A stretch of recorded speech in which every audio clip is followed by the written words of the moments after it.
Bom dia, quarta-feira, 25 de março, está começando mais uma edição do Combate ao Coronavírus. Desde a semana passada, o jornalismo da Globo abriu espaço na programação para levar a você informações importantes sobre como evitar a contaminação pela Covid-19 e como evitar que a doença se espalhe. Essa é uma preocupação no mundo inteiro. Hoje estão aqui comigo o infectologista Sérgio Zimmermann e também o psiquiatra Daniel Barros. Aqui no nosso estúdio, nós estamos tomando todos os cuidados recomendados pelos médicos, além da higienização dos aparelhos, dos equipamentos, da bancada. Também respeitamos uma boa distância, como recomendam os especialistas. Espero que estejamos corretos aqui, depois vocês puxam a minha orelha se estiver errado. Ontem, o presidente Jair Bolsonaro deixou o país perplexo ao criticar em rede nacional o isolamento domiciliar, o pedido para que todos aqueles que possam que fiquem em casa. A perplexidade se dá porque, segundo especialistas do país e do mundo, essa é a única medida, a esta altura, que pode reduzir, em parte, os riscos que os brasileiros estão correndo por causa do novo coronavírus. Nesse pronunciamento, na contramão de todas as evidências científicas e de todas as recomendações técnicas, o presidente também sugeriu que as restrições à circulação de pessoas adotadas até aqui são exageradas. Mas a importância de reduzir a circulação de pessoas vem sendo destacada pelo próprio Ministério da Saúde. Autoridades do Ministério chegaram a pedir, inclusive, que a população ficasse em casa por conta própria antes mesmo das restrições impostas pelo poder público. O presidente Bolsonaro também sugeriu ontem que as escolas deveriam voltar a funcionar agora, porque, segundo ele, a Covid-19 é um problema quase exclusivamente das pessoas idosas. Mas nós já mostramos aqui no combate ao coronavírus que, segundo diversos especialistas e o próprio Ministério da Saúde, há muitos jovens sendo diagnosticados com o novo vírus e que mesmo jovens assintomáticos, sem sintomas, representam risco aos mais velhos, o que justifica a necessidade de isolamento social. O presidente disse ainda que não precisaria se preocupar se fosse contaminado por causa do histórico de atleta dele e voltou a chamar de gripezinha ou resfriadinho, a doença que já matou quase 50 brasileiros e mais de 19 mil pessoas em todo o mundo. Todos os dias nós trazemos aqui no nosso estúdio médicos, especialmente infectologistas, que são aqueles especialistas em combater doenças transmitidas por vírus e bactérias. Pois bem, ainda ontem à noite, a Sociedade Brasileira de Infectologia se manifestou sobre o pronunciamento do presidente Bolsonaro. Vamos ver o que diz a nota. Neste difícil momento da pandemia de Covid-19 em todo o mundo e no Brasil, trouxe-nos preocupação o pronunciamento oficial do presidente da República, Jair Bolsonaro, ao ser contra o fechamento de escolas e ao se referir a essa nova doença infecciosa como um resfriadinho. Tais mensagens podem dar a falsa impressão à população que as medidas de contenção social são inadequadas e que a Covid-19 é semelhante ao resfriado comum. Esta sim uma doença com baixa letalidade. É também temerário dizer que as cerca de 800 mortes diárias que estão ocorrendo na Itália, realmente a maioria entre idosos, seja relacionada apenas ao clima frio do inverno europeu. A pandemia é grave, pois até hoje já foram registrados mais de 420 mil casos confirmados no mundo e quase 19 mil óbitos, sendo 46 no Brasil.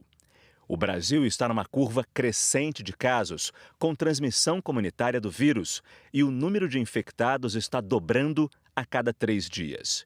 Concordamos com o presidente quando elogia o trabalho do ministro da Saúde, Dr. Luiz Henrique Mandetta, e sua equipe, cujas ações têm sido de grande gestor na mais grave epidemia que o Brasil já enfrentou em sua história recente. Desde o início da epidemia, o Ministério da Saúde e a Agência Nacional de Vigilância Sanitária, Anvisa, estão trabalhando em conjunto com várias sociedades médicas e científicas, em especial com a Sociedade Brasileira de Infectologia, com várias reuniões presenciais, teleconferências e trocas de informações quase que diariamente. Também concordamos que devemos ter enorme preocupação com o impacto socioeconômico desta pandemia e a preocupação com os empregos e sustento das famílias. Entretanto, do ponto de vista científico-epidemiológico, o distanciamento social é fundamental para conter a disseminação do novo coronavírus, quando ele atinge a fase de transmissão comunitária.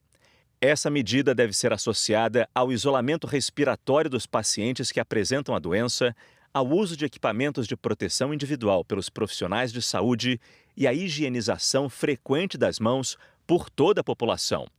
As medidas de maior ou menor restrição social vão depender da evolução da epidemia no Brasil e, nas próximas semanas, poderemos ter diferentes medidas para regiões que apresentem fases distantes da sua disseminação. Quando a Covid-19 chega à fase de franca disseminação comunitária, a maior restrição social, com o fechamento do comércio e da indústria não essencial, além de não permitir aglomerações humanas, se impõe. Por isso, ela está sendo tomada em países europeus desenvolvidos e nos Estados Unidos da América.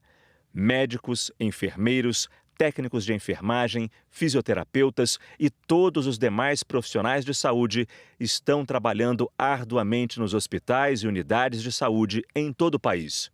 A epidemia é dinâmica, assim como devem ser as medidas para minimizar sua disseminação. Ficar em casa é a resposta mais adequada para a maioria das cidades brasileiras neste momento, principalmente as mais populosas. Assina a nota Clóvis Arnes da Cunha, presidente da Sociedade Brasileira de Infectologia.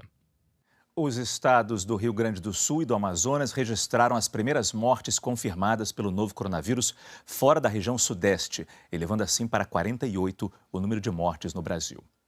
A Associação Brasileira de Saúde Coletiva também se manifestou em nota junto com outras entidades. Veja só.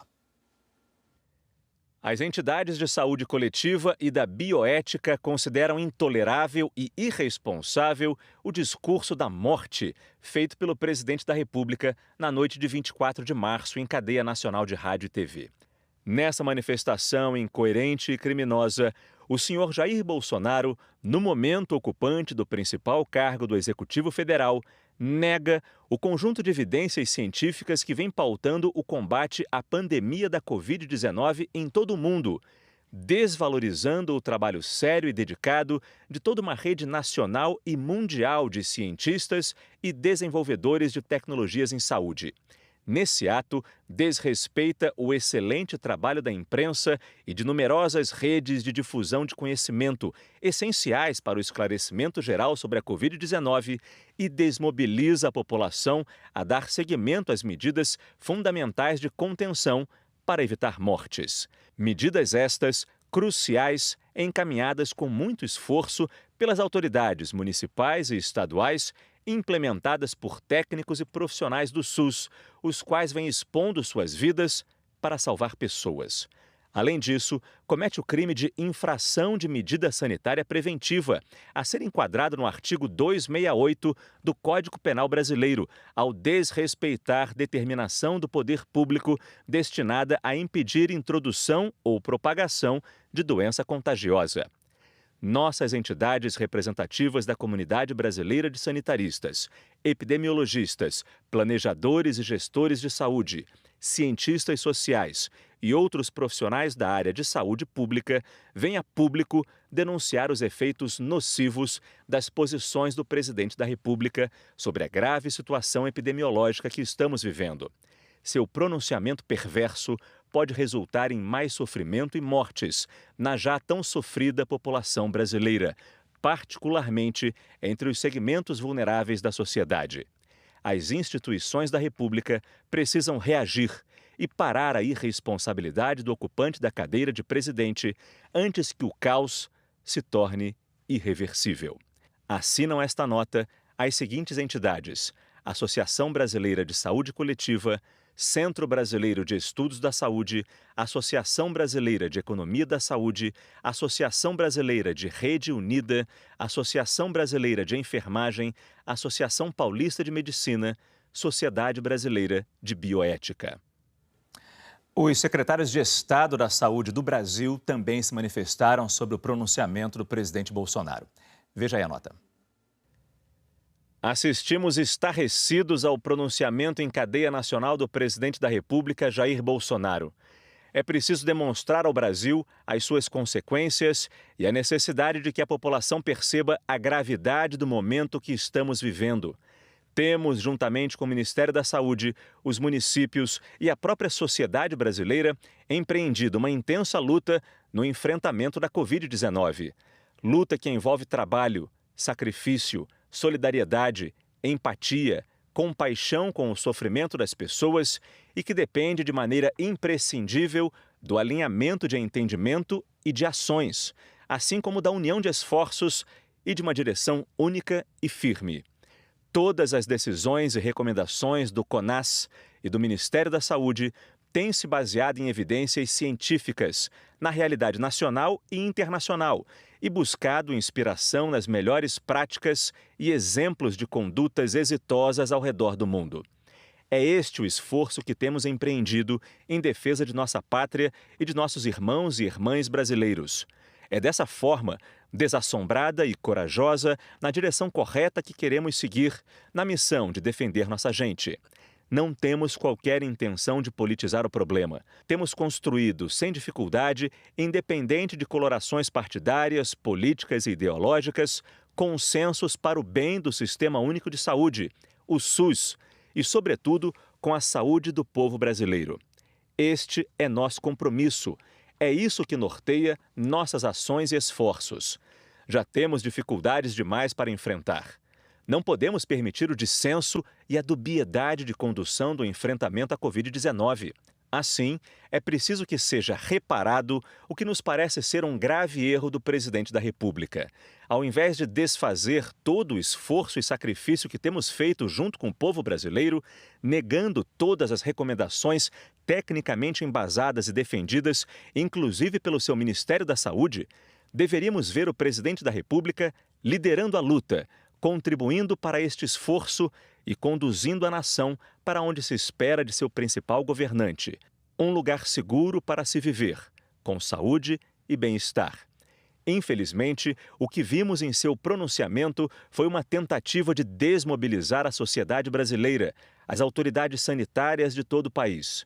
Sua fala dificulta o trabalho de todos, inclusive de seu ministro e técnicos. Todo o apoio à atuação do Ministério da Saúde e sua equipe, que tem trabalhado técnica e cientificamente em todos os momentos. Com saúde não se pode brincar e nem fazer apostas diante do risco que corremos. É preciso discernimento, coragem e determinação para liderar, unificar e auxiliar a nação a superar mais este desafio de emergência em saúde pública. Temos plena consciência de que o Brasil e o mundo irão enfrentar uma grave recessão econômica, aprofundamento das desigualdades sociais e empobrecimento. A economia, com trabalho, disciplina, organização e espírito público, se recuperará. Seremos solidários e trabalharemos sem descanso para permitir uma rápida recuperação da nossa economia. Mas é preciso que se entenda: vidas perdidas não serão recuperadas jamais. Que Deus abençoe cada um de nós que temos trabalhado intensivamente e dormido pouco. Que Deus abençoe e proteja todos os brasileiros e brasileiras. #Fica em Casa. A nota é assinada pelos secretários de Estado da Saúde do Brasil. A Sociedade Brasileira de Geriatria e Gerontologia também divulgou uma nota em que afirma que endossa todas as medidas tomadas até este momento. A sociedade alerta que qualquer medida que abrande o isolamento da população será extremamente prejudicial ao combate do coronavírus, resultando num maior número de infectados e de mortes. Na nota, a entidade também ressalta que a maioria dos países adota a mesma medida de contenção, apresentando sucesso. A Associação Paulista de Medicina também divulgou uma nota em que afirma que não se traz esperança minimizando o problema, mas reforçando as soluções. A associação alertou que existe um perigo próximo, evidente, real e gravíssimo e que enfrentar esse perigo é prioridade. Já a Sociedade Brasileira de Hipertensão reforçou que o distanciamento social é muito importante porque vai proteger a todos, independentemente da idade ou de outros problemas de saúde que as pessoas possam ter. A sociedade também declarou que não se deve minimizar a doença e que as medidas tomadas até agora devem ser mantidas. A Associação Brasileira de Hematologia, Hemoterapia e Terapia Celular, a Sociedade Brasileira de Transplante de Medula Óssea e a Sociedade Brasileira de Oncologia Pediátrica também divulgaram nota em que afirmam que, neste momento, todos aqueles que podem manter-se em isolamento devem fazê-lo. Infectologistas, especialistas em saúde pública e o Conselho Nacional de Saúde também repudiaram a fala do presidente Jair Bolsonaro. É inadmissível uma fala irresponsável, como em outras vezes, mas ainda mais criminosa, em rede de televisão, nesta terça-feira à noite, o presidente da República ir no sentido contrário da conscientização da sociedade brasileira, que é para as pessoas ficarem em casa, fazerem a sua parte e preservarmos as vidas. É preciso mobilização da sociedade brasileira e providências do Judiciário e do Legislativo para que isso não volte a acontecer. Ele vai contra tudo que tem sido falado pela ciência e pelos especialistas em termos de saúde. Ele chegou a ser desrespeitoso com a própria população. A população ela está assustada com o que está acontecendo, ela está muitas vezes chegando ao pânico por essa situação que está acontecendo e ela sempre espera do seu governante uma palavra de conforto, uma palavra de alívio e um direcionamento positivo em termos da situação. Para nós médicos, para nós pesquisadores, cientistas, isso contraria tudo aquilo que nós discutimos, inclusive no âmbito do Ministério da Saúde, sob a coordenação do nosso ministro da Saúde, que ouviu toda a comunidade acadêmica e que, na verdade, o Brasil estava muito alinhado, vem estando, na verdade, muito alinhado com a experiência dos países que nos antecederam nessa epidemia e com as grandes autoridades sanitárias do mundo. O presidente do Conselho Regional de Farmácia de São Paulo, Marcos Machado, também se manifestou há pouco. É inaceitável nesse instante que venha a maior liderança do país dizer à população que não se preocupe com as orientações do Ministério da Saúde. Não tem sentido isso. É preciso que nós tenhamos um discurso de construção e não é o que nós vivemos nesse momento. A mim e aos farmacêuticos, isso preocupa demais. É uma situação grave que gostaríamos de ver corrigido o mais rápido possível. A gente usou um tempo precioso do nosso programa, você reparou, para dar um posicionamento de entidades médicas, cientistas, pesquisadores, aqueles que têm informações, têm estudo e defendem essas medidas mais duras. Agora vamos voltar à essência desse programa, tirar dúvidas, responder perguntas sobre o novo coronavírus com os nossos entrevistados que estão aqui na bancada. E a primeira pergunta de hoje já foi feita pelo próprio presidente Jair Bolsonaro no pronunciamento de ontem. O que se passa no mundo tem mostrado que o grupo de risco é o das pessoas acima dos 60 anos. Então, por que fechar escolas? Doutor Sérgio, como responder essa pergunta que veio de Brasília? Márcio, obrigado pelo convite, é um prazer estar com vocês. Na verdade, a gente tem que fechar não só a escola, como tudo, o comércio, para evitar aglomeração e fazer com que a gente tenha um achatamento da curva do número de casos. Mas especificamente em cima da pergunta do presidente, se a doença atinge com mais gravidade os mais velhos, por que deixar as crianças isoladas também? Na verdade, não é só mais velhos. Os mais velhos, os idosos, são um grupo de maior risco, como são também as pessoas que têm comorbidades como hipertensão, diabetes, doença cardiovascular, neoplasias, pacientes transplantados. Esse é um ponto. Dados levantados pelo CDC americano, que fica em Atlanta... Centro de Controle de Doenças. Isso. O que ele mostra? Entre 20 e 54 anos, nós temos 38% de hospitalização. Então, esse é um número que a gente não deixa para trás.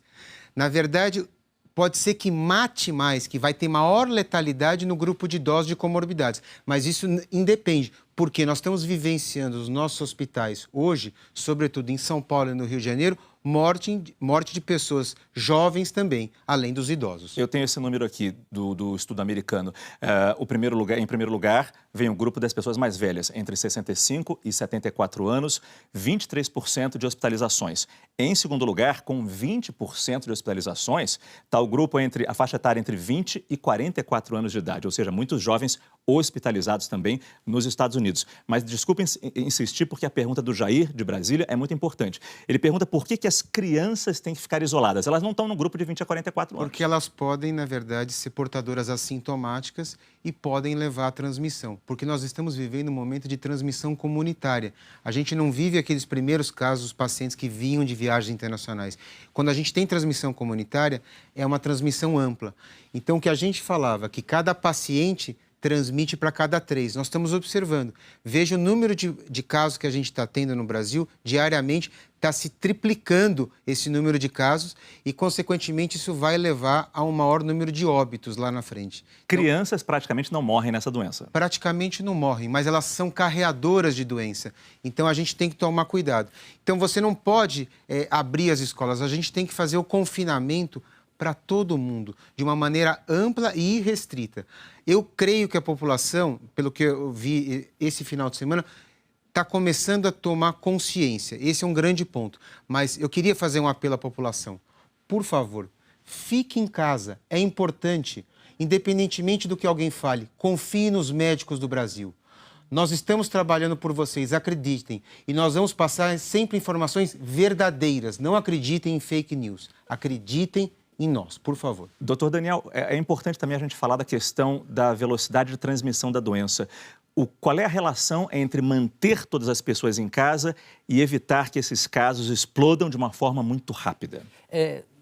É super importante a gente diferenciar algumas coisas e talvez trazer uma ilustração para as pessoas entenderem, né? Vou tentar ajudar a responder a pergunta do Jair, que veio de Brasília, que dizia assim, sabe que o mosquito não tem dengue? O mosquito não fica doente da dengue. Quem fica doente da dengue é o ser humano. E se o mosquito não fica doente, por que a gente tem que matar o mosquito? Por que a gente tem que controlar o mosquito? Né? Se ele não fica doente. É mais a mesma coisa. A criança não fica doente, por que a gente tem que fechar a escola se quem fica doente é o idoso? Porque ela transmite. Né? Então, é um pouco assim, para as pessoas entenderem qual é essa dinâmica de circulação. E uma outra coisa que eu acho importante, Márcio, é que me veio uma imagem aqui para as pessoas entenderem.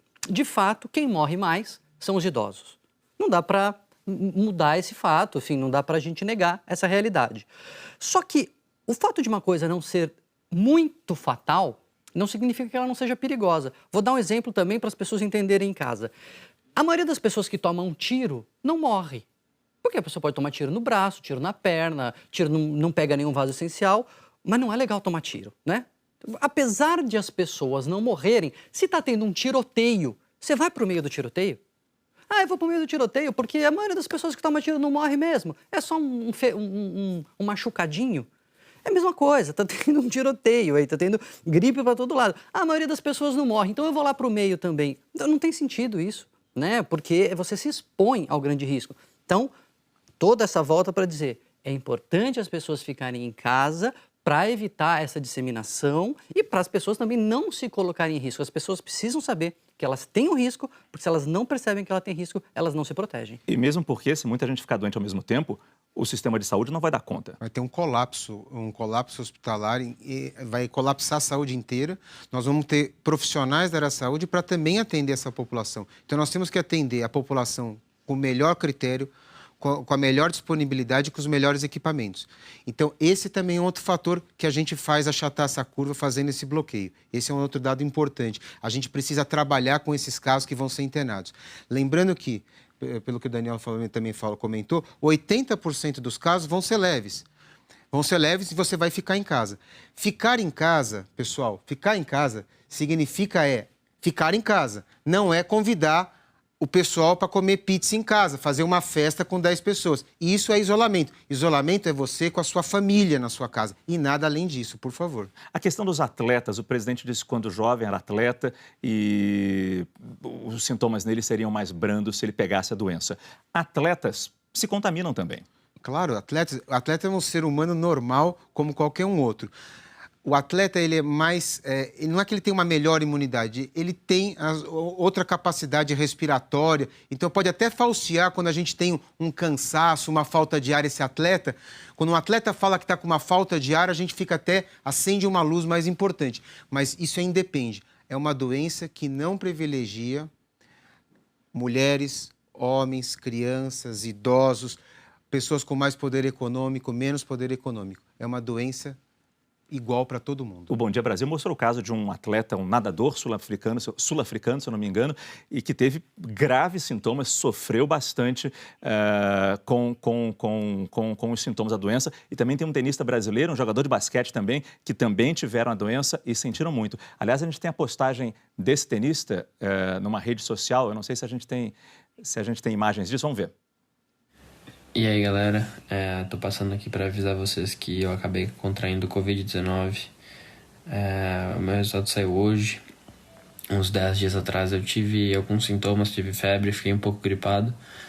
Mas daqui a pouco o período de incubação da doença já vai passar. Eu vou ficar bem. Já venho me sentindo bem nos últimos dias. Mas eu tô passando aqui principalmente para alertar todo mundo que tem que ficar em casa, que tem que tomar cuidado com isso, que é uma doença séria, mas que pode ser controlada com a força de todo mundo. Um abraço. Esse é o Thiago Wilde, o tenista brasileiro mais jovem a se tornar campeão de uma etapa do circuito da ATP. Muito obrigado por essa mensagem, Thiago. Agora, doutor Daniel, qual é o impacto da gente ter discursos tão diferentes das autoridades, dos políticos, da autoridade, do político e dos cientistas? Sabe que, Márcio, uma coisa que a gente já de outras pandemias, outros problemas, outras crises, que às vezes não tem nem a ver com doença, a gente sabe é que quando há insegurança na informação, quando há desencontro de informação, as pessoas ficam perdidas e isso se torna um caldo de cultura para fake news e para boataria. Porque as pessoas ficam perdidas, será que é isso, será que é aquilo? Será que... De repente vem uma explicação que é falsa, mas que dá a sensação de que as pessoas, de trazer uma resposta para as pessoas, e isso vira um boato, vira um rumor que as pessoas começam a acreditar em besteiras. Então, quanto mais unificado e claro for o discurso, mais as pessoas vão entender o que se sabe e o que não se sabe. Porque tem coisa que a gente não sabe. E as pessoas precisam saber, olha, isso aqui ainda a gente não sabe, mas isso tem que ser transmitido com clareza e unidade. Quando existe essa separação, abre muito espaço para a notícia falsa, que é muito prejudicial para a vida das pessoas. Desde os primeiros casos lá na China, os médicos têm alertado que os sintomas iniciais da Covid-19 são muito parecidos com os de uma gripe. Os meses foram se passando e agora, segundo os pesquisadores, já é possível dizer que existem alguns sintomas que são os principais. Embora, claro, outros também possam aparecer. A gente vai ver aqui no nosso telão os sintomas principais da Covid-19 registrados pelos cientistas até agora. Febre, tosse, falta de ar e um cansaço extremo, um cansaço fora do normal. O que a gente sempre ouviu falar é que a febre vem em ondas, vai e volta, vai e volta. E a falta de ar também. O Dr. Davi Wipp, que era o líder aqui do Centro de Contingenciamento Ele ainda é o coordenador desse Centro de Contingenciamento e vai ficar afastado 14 dias. Vai voltar em breve, se Deus quiser. Ele falou exatamente isso. A febre que vai e volta e a falta de ar. Esses são realmente os sintomas. O que mais se sabe disso? Esses são os sintomas principais, que é a maior porcentagem dos casos. Então, a gente tem que se ater a esses 3 sintomas, sendo que febre, tosse e uma coriza são sintomas leves. A gente vai ficar em casa. Sempre vai ficar em casa. Se a gente for agregar que a gente tiver falta de ar, que na linguagem médica seria uma dispneia, esse paciente precisa procurar uma unidade de saúde, um pronto-socorro, para ser avaliado por um médico. Mas a grande questão é diferenciar esse cansaço. As pessoas têm que entender, cansaço seria aí a falta de ar. Eu tenho uma atividade diária, por exemplo, vou tomar banho. Nunca sinto cansaço, nunca sinto falta de ar para tomar banho. De repente, comecei a sentir. Esse é um alerta que a gente tem que criar. Subi de escada 10 andares, mas eu estou cansado. Mas eu nunca subo, eu subo só de elevador. Então, isso não é uma prática normal, isso você tem que saber caracterizar. Então, eu acredito que tem que saber destrinchar entre cansaço e sono, que eu acho que o Daniel podia até comentar em relação exatamente a isso. Há uma bela diferença nisso. A gente costuma usar como sinônimo, né? Nossa, eu tô tão cansado, tô precisando dormir. E aí a pessoa que não está dormindo direito, que está preocupada, etc., ela ouve isso e fala assim, ai meu Deus, então será que eu estou com coronavírus? Será que eu estou com a Covid-19? Porque eu estou me sentindo cansado. Espera um pouquinho. É sono ou é cansaço? Cansaço é isso. Cansaço é falta de energia. Parece que a pilha baixou, parece que a corda do boneco está acabando e a pessoa não tem força. Você está consumido, né? E o sono não. O sono é falta de dormir adequadamente. E aí é importante a gente saber como tratar cada coisa, né? Porque sono, se você tem se sentido sonolento, parece estar difícil se concentrar, etc., precisa dormir mais. Esse que é o remédio, né? Cansaço, falta de energia é outra coisa. Se tiver com febre e tosse, aí realmente pode merecer uma avaliação. A gente falou ontem que a doença é ardilosa por causa disso, porque ela tem sintomas realmente de gripe, mas evolui de uma forma que pode vir a ser uma síndrome respiratória grave, que é o nome, digamos, técnico-científico da doença. Correto, correto. Então não é gripezinha, não é resfriadinho. É uma doença nova que todos nós médicos, em geral, e sobretudo os infectologistas, estão aprendendo cada vez mais. E nós vamos ter muitas respostas ao longo dessa epidemia. Então, o que eu falo com você hoje, no dia 25 de março, pode ser que no dia 27 não seja igual, que não seja igual no dia 30. Por isso, essa importância de a gente conscientizar a população e fazer programas como a gente está fazendo hoje, todos os dias, diariamente, para passar para a população o adequado em todas as formas de medidas não farmacológicas, sobretudo. Nós falamos isso no primeiro ou no segundo programa. Hoje eu faço uma pergunta para vocês, a resposta pode ser sim.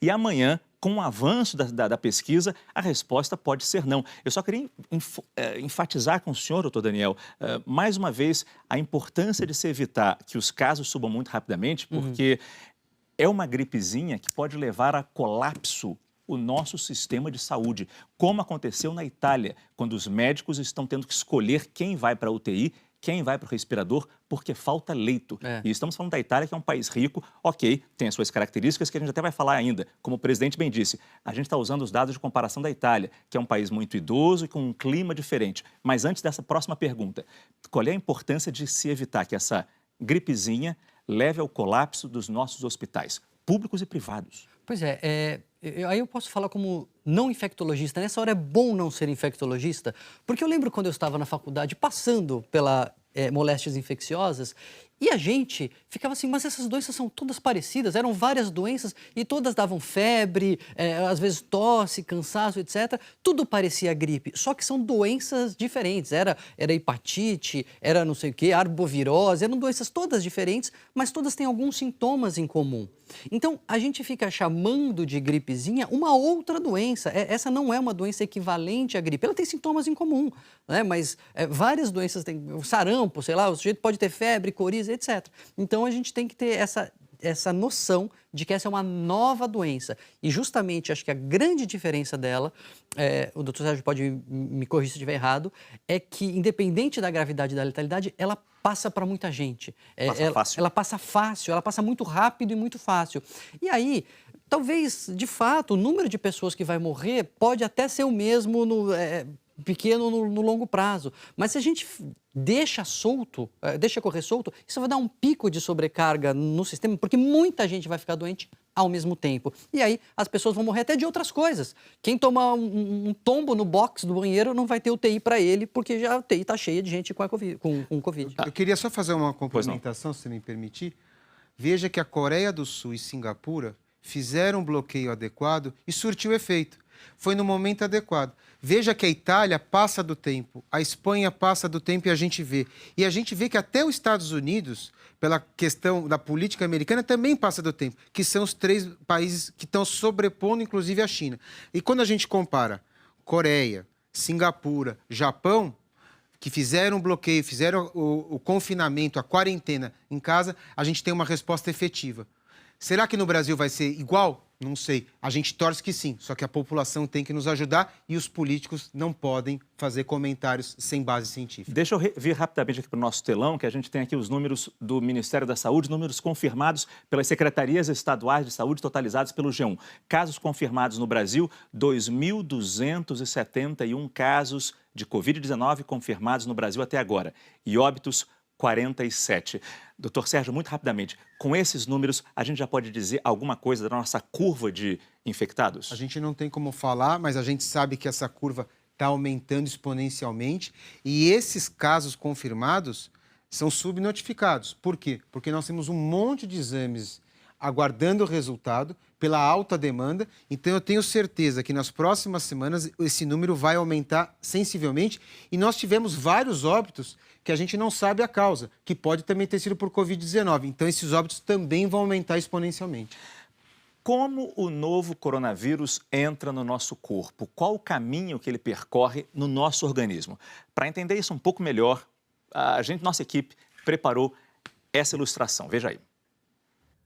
O coronavírus tem em sua volta uma espécie de coroa, cheia do que parecem ser espinhos. São eles que grudam em alguns receptores, que são como portas de entrada para as nossas células e que ficam nas mucosas da boca, do nariz e dos olhos. É assim que o vírus entra no corpo. Passando por essa barreira de mucosas, o vírus entra na corrente sanguínea e se espalha pelo corpo, infectando bilhões de células. Ele penetra em algumas dessas células e, através do DNA, começa a se replicar em bilhões de cópias. Essas cópias vão atingindo outras células que têm receptores compatíveis. A preferência do coronavírus são as células da garganta, das vias respiratórias, incluindo o pulmão, e também o intestino. Nos lugares onde os vírus se instalam, acontece uma inflamação e aí começam a aparecer os sintomas. Quer dizer, garganta, pulmão, intestino. Por isso algumas pessoas... É uma pergunta isso, e pode ser uma pergunta absolutamente estúpida, você pode me corrigir. Por isso que algumas pessoas dizem que tem dor na garganta, por isso que algumas pessoas dizem que tem a falta de ar e também cólicas. Ontem um colega do Rio de Janeiro, jornalista, que teve a Covid-19, disse que sentia muitas cólicas também. E além de cólica, diarreia.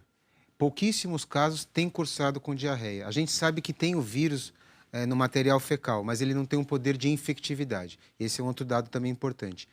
Dor de cabeça também é outro sintoma que pode aparecer com frequência e um mal-estar geral que já seria incluído nesse cansaço, que a gente não consegue diferenciar o cansaço do mal-estar geral, na verdade. Agora, é bom também explicar, e eu peço isso para o senhor, doutor Daniel, como é que a gente pega a doença? Quer dizer, eu sempre repito isso aqui, mas é importante. Conversando aqui, se eu, por acaso, tiver a doença, eu estou falando, estou lançando gotículas no ar. São essas gotículas de saliva microscópicas que contêm o vírus. Por isso que a gente tem que ter esse distanciamento, né? Porque isso previne que a gotícula atravesse a distância, porque, às vezes, em pânico, a população começa a achar que é assim, né? Que tem sei lá, em todo lugar vai ter, e só de você olhar para alguém é quase que um mal olhado que vai te pegar. Não, se você mantém a distância, se você faz a higienização, etc., você consegue prevenir em grande parte a contaminação. É importante isso, porque tem gente que, por exemplo, não quer comprar comida, não quer ir no supermercado, porque eu vou sair de casa, vai ter um monstro que vai me pegar. Não, minimamente a gente precisa continuar com atividades básicas essenciais.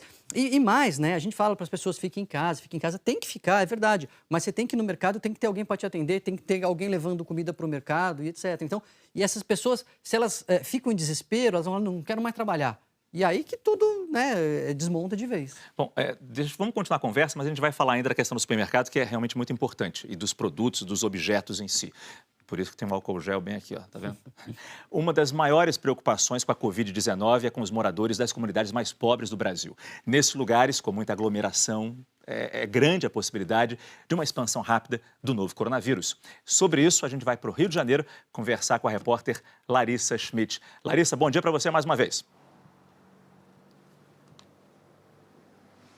Oi, Márcio, bom dia para você, bom dia a todos. A gente tem 2 casos confirmados no Rio de Janeiro, na Cidade de Deus, outro no Caju, região portuária aqui da cidade. E o próprio ministro da Saúde falou já na semana passada a importância das unidades de atenção primária para combater o coronavírus nas favelas. Por isso, a gente vai conversar com o médico de família e comunidade, o Rafael Cangemi, que também é professor da Universidade do Estado do Rio de Janeiro. Muito bom dia. Eu começo perguntando como é que o senhor avalia o avanço do coronavírus nas comunidades, nas favelas. Bom dia, Larissa, bom dia a todos. Então, o avanço do coronavírus nas comunidades tem sido preocupante, né? A gente está muito atento a isso, conversando com a comunidade, porque a gente sabe das situações de moradia, de proximidade, de saneamento. Então, isso é um grande risco, né? E a nossa orientação é que as pessoas continuem, né, isoladas nos seus domicílios, que diminuam locomoções, que diminui a procura, né, às unidades básicas de saúde para coisas que não são necessárias e podem ser resolvidas depois,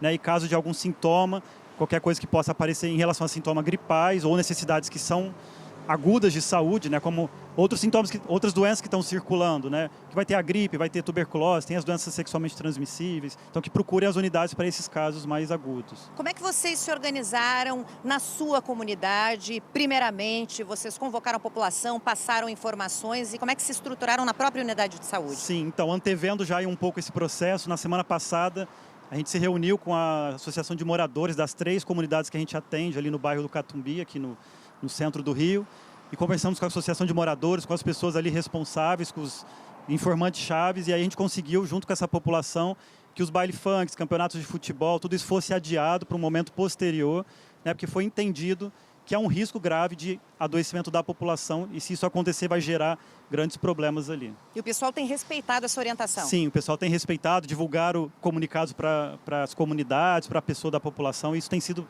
bastante respeitado. E dentro da clínica da família, o que você tem observado com relação a casos, suspeitos, sintomas e como é que vocês estão se organizando? Dentro da clínica a gente organizou um sistema e é uma orientação, né, da Secretaria Municipal, do Ministério da Saúde, em separar os atendimentos. Então, a gente tem uma equipe de triagem para síndromes gripais e uma equipe para outros casos. E esses casos são atendidos, né, em separado, sem misturar essas pessoas, porque a doença tem um grande risco de contato, né, a transmissão por contato, além de gotículas.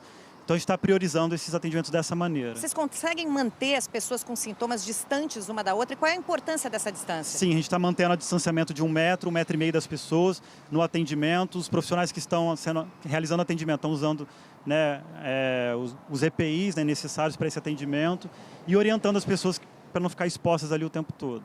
Tá, ok. Gostaria de agradecer muito a sua presença. Voltamos ao estúdio, Márcio.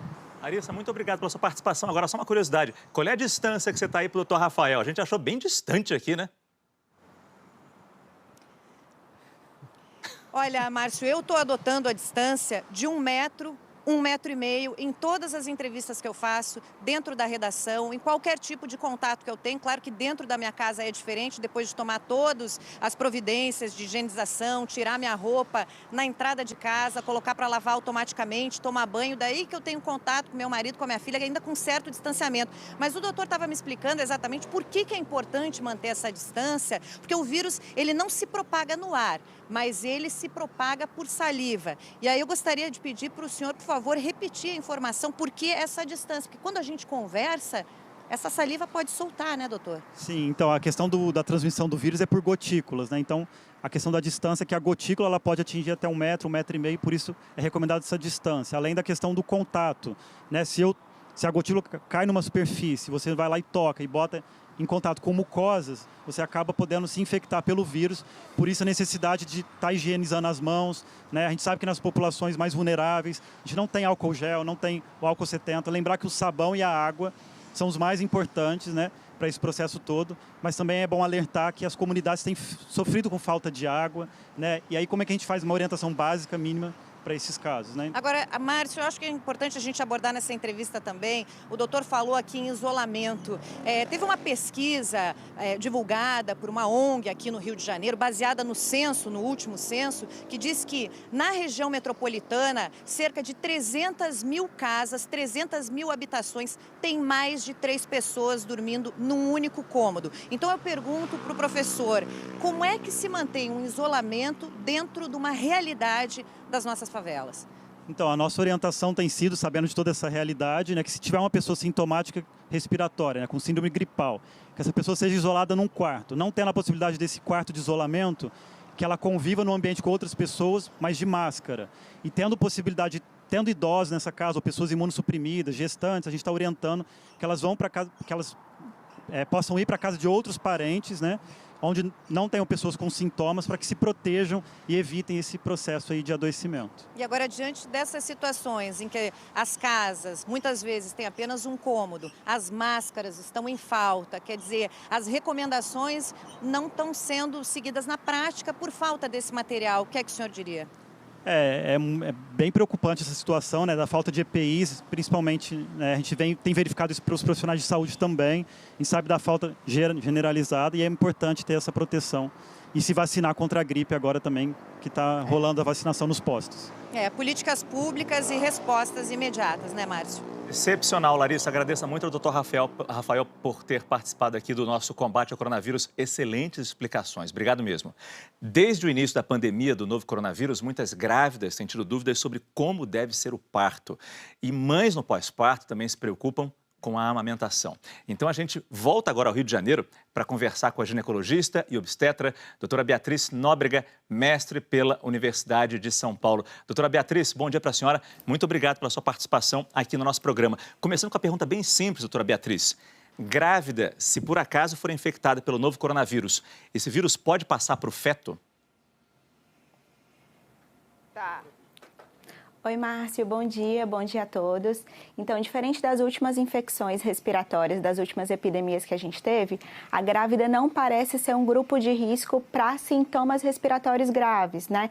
Então, no caso da H1N1, a gente via muitas grávidas com insuficiência respiratória, internando em UTI, necessitando de respirador. No caso da infecção pelo coronavírus, a gente não observa esses sintomas respiratórios graves. Mas não é porque não há sintomas respiratórios graves que essa doença seja isenta. Por exemplo, já existem estudos que relacionam a infecção pelo coronavírus, principalmente aí no final da gravidez, com, por exemplo, o parto prematuro, que é quando o bebê nasce antes do tempo, e o parto prematuro teria algumas repercussões, né, para o feto, como necessidade de suporte respiratório para o bebê e hemorragias. Atualmente não existe nenhum relato de transmissão vertical, né? Que é a transmissão da mãe para o bebê, nem através da placenta, nem através do sangue no parto, nem através da amamentação. Então, não há relato de transmissão vertical ainda. Mas é verdade que os dados são muito iniciais. É uma doença muito nova que está se alastrando agora. Então, tem muitas coisas que a gente ainda não sabe. A gente tem que trabalhar com as informações que a gente tem.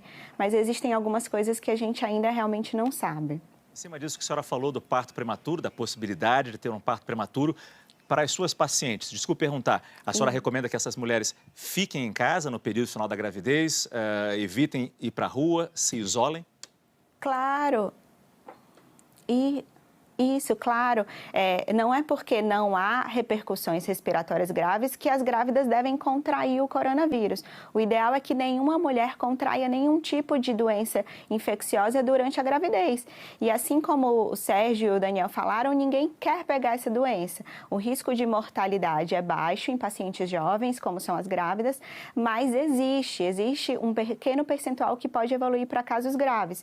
Então, as grávidas devem manter exatamente todos os cuidados da população geral. Higiene exaustiva das mãos, com água e sabão. Quando não for possível a água e sabão, usar o álcool gel. Evitar aglomerações e, de preferência, manter o isolamento social. Evitar levar a mão nos olhos, né, nariz e boca, que são mucosas que podem também receber o vírus. Devem manter todas as precauções. Em relação à amamentação, a indicação atualmente é que as grávidas mantenham a amamentação, porque a amamentação traz muito benefício, tanto para a mãe quanto para o bebê. Mas se as grávidas estiverem sintomáticas, então se elas estiverem apresentando sintomas respiratórios, tem que ter alguns cuidados especiais na amamentação. E esses cuidados são parecidos, né, com os cuidados gerais. Então, higiene exaustiva das mãos antes de pegar no bebê, de pegar em, por exemplo, bomba extratora de leite ou qualquer outra coisa que vá de encontro ao bebê. Sempre que for amamentar, a grávida que tiver com sintomas, o ideal é que ela use uma máscara para cobrir o nariz e a boca, mas pode ser uma máscara cirúrgica comum, mas que deve ser trocada a cada mamada. A higiene de todos os produtos do bebê, das bombas extratoras ou eventualmente de mamadeiras, deve ser feita com muito cuidado, seguindo todas as orientações rigorosas.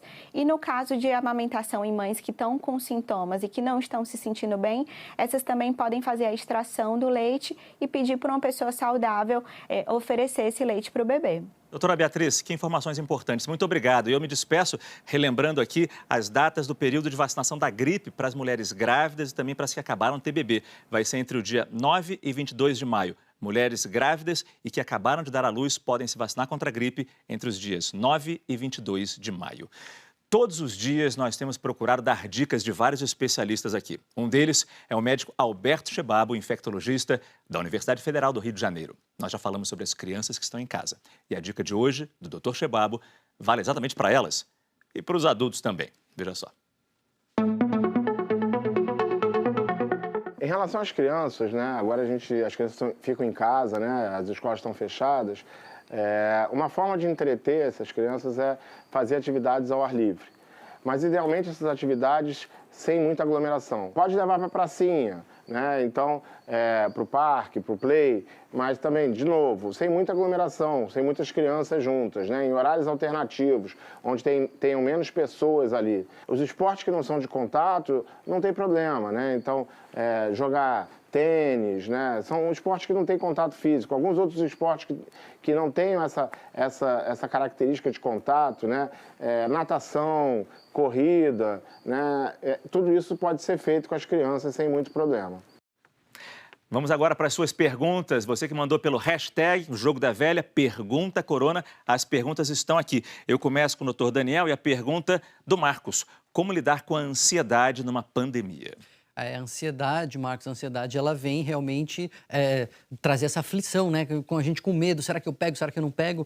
Mas é importante a gente ter um pouco de medo para a gente se proteger, para a gente não sair de casa. Agora, não é bom a gente não deixar isso virar um pânico, tá? Então, quanto menos você ficar contando morto no mundo, quanto menos você ficar se bombardeando de notícia ruim, abrindo aqueles grupos, sabe? De notícias que só falam besteira, quanto mais você se distanciar disso, melhor. Só pega informação certificada, porque isso já vai ajudar. A pergunta do Elias é meio difícil, mas vamos tentar fazê-la aqui.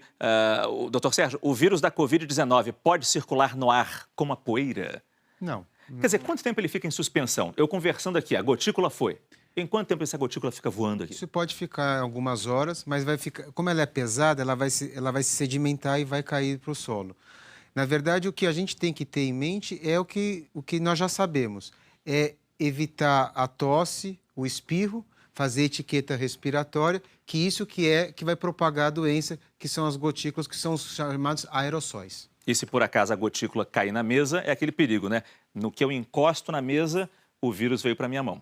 Isso, aí você pode levar sem querer ao nariz, ao olho, à boca e você pode se contaminar. Então é sempre adequado você limpar com produtos normais, como álcool, as superfícies, principalmente quem vai trabalhar com computador, que hoje as pessoas estão fazendo home office, limpa, a hora que vai entrar, limpa a superfície, limpa o teclado do computador, acabou, limpa de novo, limpa o teclado, faz a sua higienização e guarda o material. Pois é, eu ia falar isso. No meu caso aqui que toquei na mesa, passar álcool gel ou água e sabão. Isso. Doutor Daniel, Marcelo, a quarentena pode deixar as pessoas mais depressivas? Qual a consequência para a saúde mental das pessoas futuramente? Marcelo, o que a gente tem que lembrar assim, que a maioria de nós não está de quarentena no sentido de que estamos doentes e precisamos nos afastar do outro. Está todo mundo em contenção, em distanciamento social. É ruim, mas é mais desconfortável do que uma aflição muito grande. Né? Assim, não é muito agradável você não poder sair, mas a maioria de nós, não está preso, confinado numa cadeia, né? A gente está em casa. Então, a consequência maior é para as pessoas que adoecem, que ficam muito ansiosas e ficam confinadas. Para nós que estamos em casa, está todo mundo lidando com desconforto, está todo mundo com criança buzinando no ouvido, mas não é necessariamente um fator de adoecimento. A gente vai falar um pouco mais disso, sobre como driblar esses fatores tão chatos de ficar em casa. Doutor Sérgio, pergunta da Tatiana. Eu não saindo de casa, preciso lavar as mãos a todo momento? Essa é uma boa pergunta de difícil resposta. Teoricamente, não. Mas a gente fica manuseando os objetos onde a gente senta, onde a gente trabalha.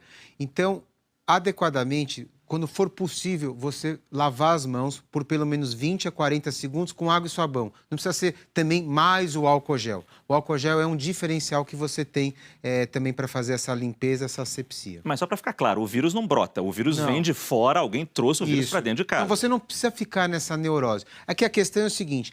A pessoa não fica o tempo todo dentro de casa. Ela desce na portaria para pegar um delivery que chegou a comida, então ela vai ter que proceder com a lavagem de mãos. A correspondência. A correspondência que ela vai pegar, que ela vai descer. Então, tem algumas situações, a pessoa acaba se esquecendo desse cotidiano. A gente faz um rápido intervalo comercial e já volta com as suas perguntas, as suas dúvidas sobre o novo coronavírus. Até já.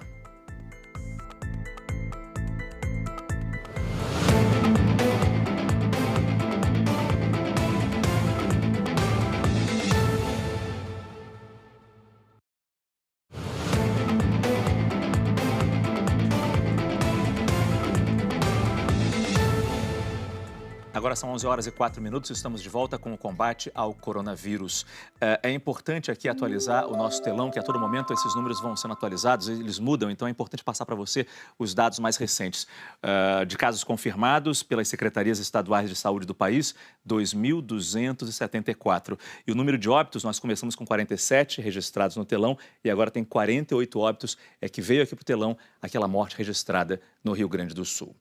Vamos direto para a redação do G1 saber as últimas informações sobre esse combate ao coronavírus no Brasil e ao redor do mundo com a Luísa Tenente. Todo dia ela está aqui com a gente. Luísa, bom dia.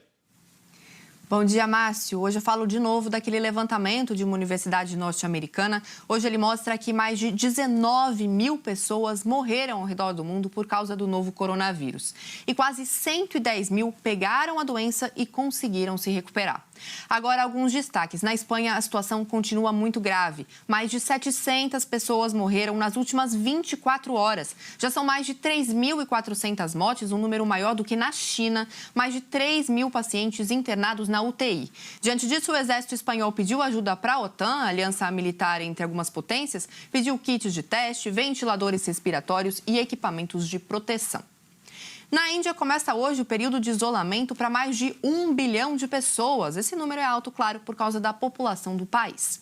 E na França, o número oficial de mortos por causa do novo coronavírus é de cerca de 1.100 pessoas. Mas o governo disse hoje que esse número pode ser maior do que isso, porque ele só está contando as mortes que acontecem nos hospitais. Está excluindo tanto os lares de idosos quanto as residências dos pacientes.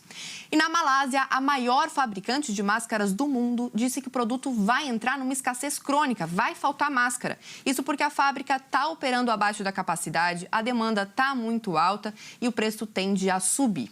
Na Arábia Saudita, os controles vão ficar mais rígidos. Em Meca e Medina, que são 2 lugares sagrados no islamismo, com muitas peregrinações dos fiéis, ninguém entra e ninguém sai desses locais. E o toque de recolher, que estava previsto para começar às 7 da noite, vai passar a acontecer às 3 da tarde.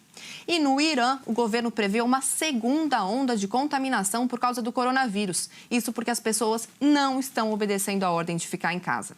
Essas notícias é a repercussão completa do pronunciamento do presidente Jair Bolsonaro. Estão no G1. Márcio. Muito obrigado, Luísa. Eu volto repercutindo exatamente isso. São números impressionantes. O mundo inteiro está fazendo o seu isolamento. E quando a Índia, com 1 bilhão de habitantes, faz esse isolamento, a gente percebe que é algo que deve ser uma unanimidade entre vocês, pesquisadores. Claro, é altamente contagioso. E você vê, como a repórter comentou, no Irã, eles fizeram e queriam abandonar, voltou tudo. Então, a gente tem que fazer essa questão do confinamento, da quarentena, de um modo adequado. Qual o período? Isso a gente vai ter que avaliar por períodos. Então, nesse primeiro momento, são de 15 dias. E aí a gente vai ter que reavaliar para ver se vai necessitar mais ou não. Esse é um outro dado. A população tem que entender a importância realmente de fazer esse isolamento. E eu prometi para o Marcelo, que fez a pergunta sobre o isolamento e depressão, eu queria falar isso com o senhor rapidamente, mas tinha que ser rápido mesmo. Quais são as maneiras de se levar melhor esse confinamento, esse isolamento? Acho que a melhor coisa que a gente pode fazer é criar ou manter uma rotina. Você manter o mais próximo à sua rotina do que ela era, ou criar uma nova rotina dentro disso e manter contato social à distância. Ligar, fazer videochamada, não ficar sozinho, porque esse contato social, essa conexão com o próximo ajuda muito. O perigo de comer muito, beber muito, é muito grande também. Sem dúvida, isso a gente tem que estar muito atento e é mais um motivo para você não ficar sozinho. Quando você, sozinho assim, né, você não estar desconectado. Quando você está trocando ideia com os outros, também você tem olhar de fora para o seu comportamento. Na página do G1, você acha lá vídeos com informações que são extremamente úteis neste momento. Hoje vamos ver as dicas sobre os grupos mais propensos a desenvolver formas mais graves da doença Covid-19.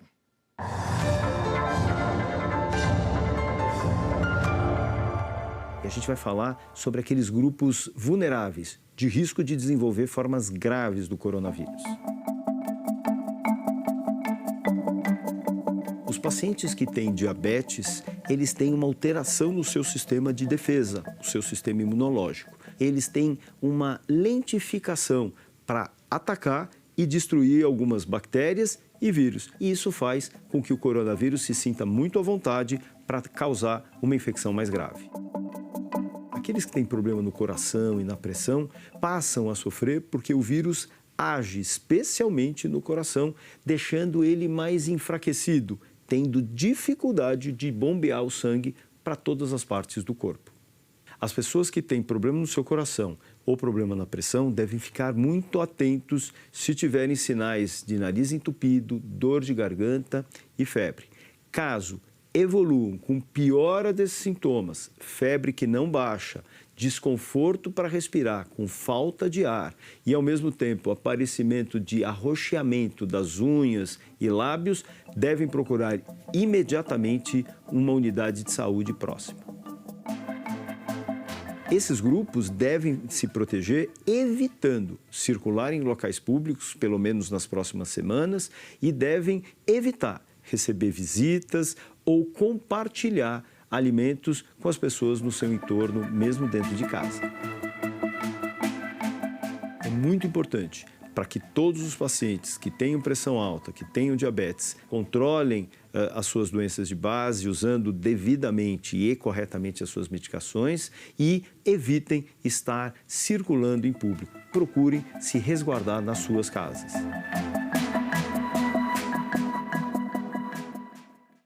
E a Prefeitura de Porto Alegre deve começar essa tarde a multar os idosos que estejam nas ruas sem justificativa. A orientação dos especialistas é para que eles fiquem em casa, porque formam, afinal de contas, o principal grupo de risco.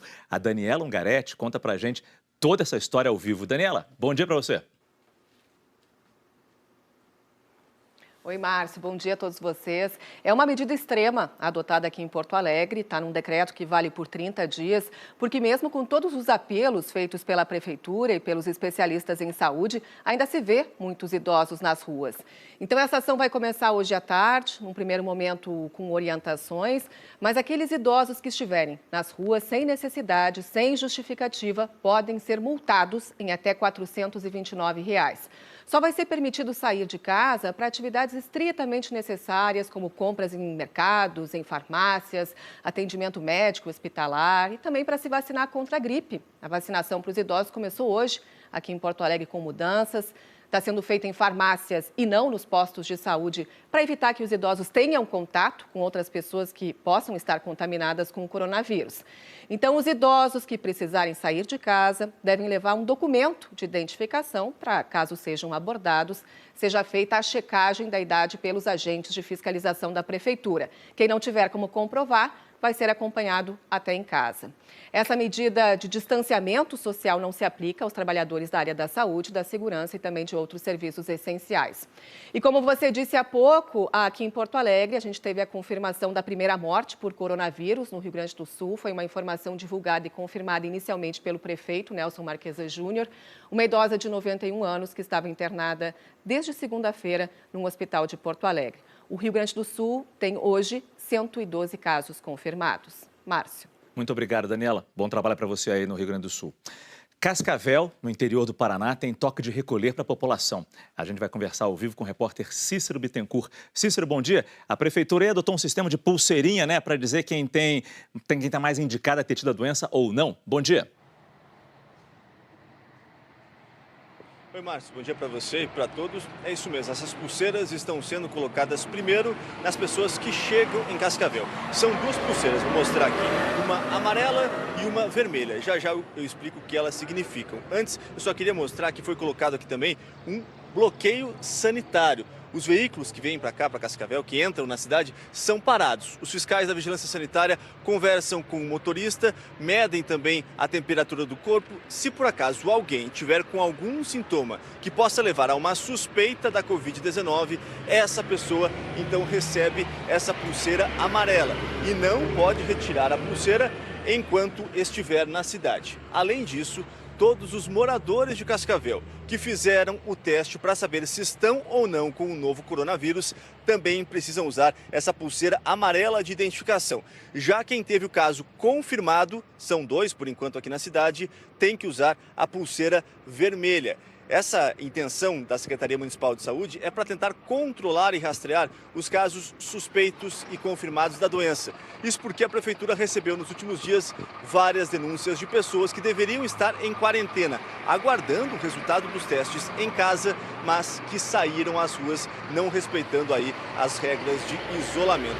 Cascavel já tem 114 casos suspeitos do novo coronavírus. Márcio. É claro que é uma situação chata, né, Cícero? Ter que usar pulseira, ou no caso de Porto Alegre, ser multado, mas infelizmente é necessário neste momento. Cícero, muito obrigado. Em Natal, uma escola municipal vai acolher pessoas sem teto durante a pandemia. A repórter Emily Virgílio tem as informações ao vivo. Emily, bom dia. Oi, Márcio, muito bom dia para você, todo mundo que está nos assistindo nesse período de quarentena. Eu estou em uma das escolas que vão receber todas essas pessoas que sem teto, né? A escola já está sendo preparada, alguns já até chegaram e vou andar aqui um pouquinho para mostrar para vocês aí como é que vai ser, né, essa estadia dessas pessoas durante esse período, porque não tem até agora nenhuma previsão de quanto esse tempo de isolamento vai durar. Então essas pessoas, a princípio, elas vão ser colocadas aqui, ó, em quartos como esse. São 4 colchões, né? 4 pessoas que vão ficar nessas 10 salas, nessa escola específica que eu tô, na zona leste da capital Potiguar. E aí essas pessoas já começam a chegar ainda hoje. São 143 pessoas sem teto que vão ser abrigadas nessa e em outras escolas municipais. As escolas também estão passando por esse período de quarentena, por isso estão vazias. A todo instante a gente percebe também a chegada de funcionários com sacolas e mais sacolas de comida, produtos descartáveis como pratos, copos, tudo para manter essas pessoas nesse isolamento da forma mais segura possível, evitando o contágio aí da Covid-19 pelo novo coronavírus. Lembrando que é sempre um alento para essas pessoas que não têm onde morar e é importante também para quem está em casa de quarentena, de repente fazer até uma reflexão, né? O que para muita gente é um sacrifício, você começa a tentar enxergar de uma outra forma como um privilégio. Você tem essa condição de se isolar e de fazer essa quarentena de uma forma segura. É proteção, é um privilégio. Imagine que grande parte da população não tem essa condição e é nisso que a gente tem que pensar nesse momento também, né, Márcio? Valorizar o que você mostrou pra gente, Emília, a preocupação com as pessoas sem teto, que se espalham pelo Brasil inteiro. Ontem aqui em São Paulo tinha uma fila enorme na porta de um abrigo, um monte de sem teto se aglomerando, sem qualquer distanciamento, coitados, com risco enorme de pegar a doença e sem contar o estado do abrigo. A Emily mostrou muito bem, né? Muito obrigado, Emily. A Emily mostrou muito bem. Na sala de aula, bem grande, havia apenas 4 colchões, ou seja, havia um distanciamento ali, mas existe um risco. Existe o risco se alguma dessas pessoas tiver qualquer sintoma respiratório. Então, aí se observar que tem esse sintoma respiratório, você tem que tirar essa pessoa desse local e remanejar ela para um outro local. Então, para você não ter o risco de contaminação, por exemplo, naquela sala que a gente viu que tinham 4 camas bastante isoladas e de modo adequado. E só que nós não vimos que tem que prover essas pessoas também com álcool gel e a lavagem de mãos e fazer uma campanha para que essas pessoas entendam a necessidade dessa medida. Um lado bom é que a sala era bastante ventilada, tinha uma janela bem grande Isso também. É importante que você falou, manter ventilados os Claro. vidros, isso é muito importante para a gente.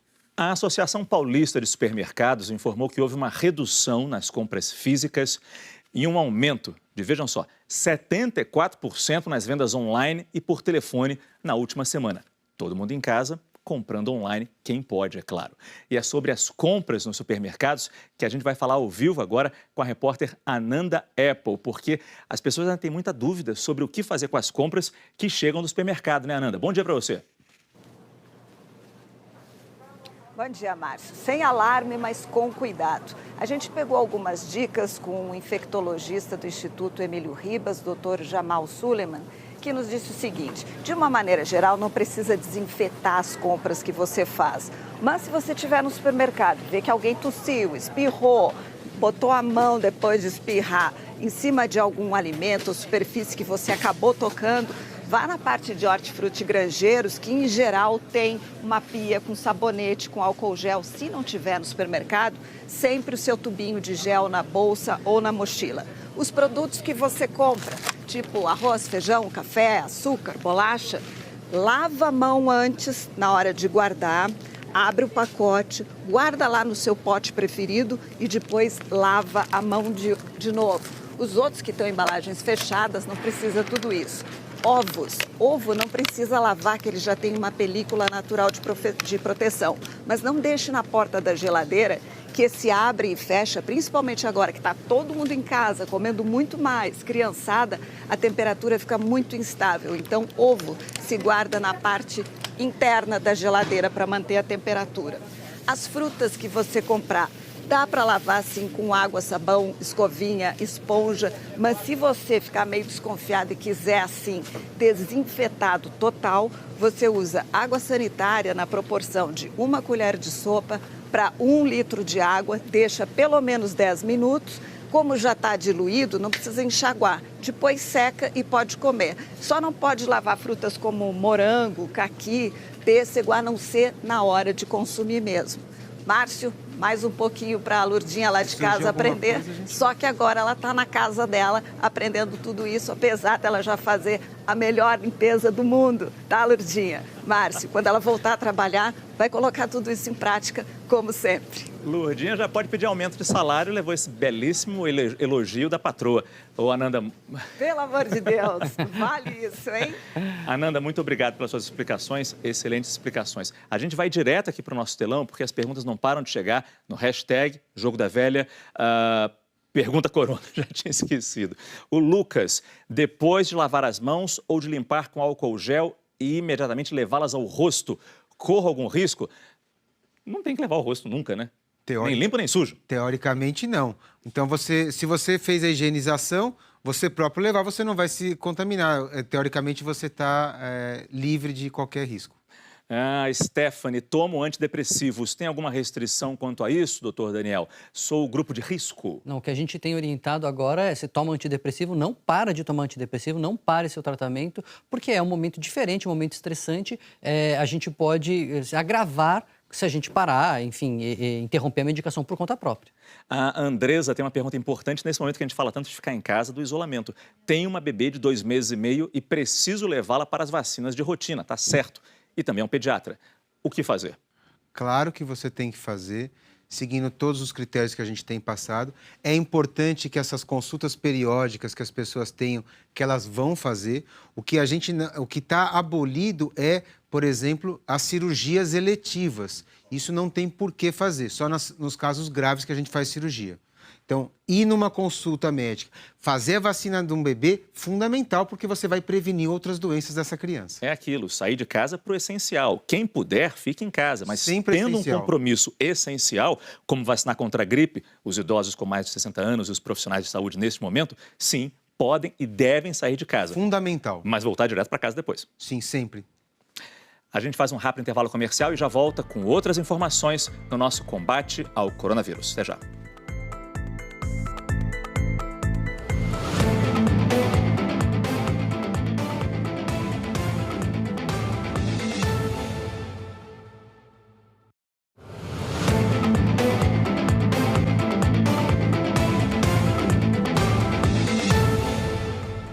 Onze 27, estamos de volta com o combate ao coronavírus, indo direto com as notícias daqui de São Paulo com o César Tralli. Tralli, bom dia. Bom dia, Márcio. Pezinho. Aprendi já. Em paz. Olha, informações, bom dia a todos. Bom dia. Informações que eu acabo de trazer, que eu acabei de checar com a Prefeitura de São Paulo, informações muito positivas. 98% de todo o comércio de São Paulo está fechado. Para a gente perceber a adesão das pessoas a essa necessidade da quarentena. E essa adesão também está muito alta na vacinação dos idosos contra a gripe. De segunda-feira até hoje, mais de 600 mil idosos de um universo de 1.800.000 aqui em São Paulo já se vacinaram. Até o começo da semana que vem, as autoridades acreditam que todos os idosos de São Paulo, né, estarão vacinados, ou pelo menos a maior parte deles, com certeza.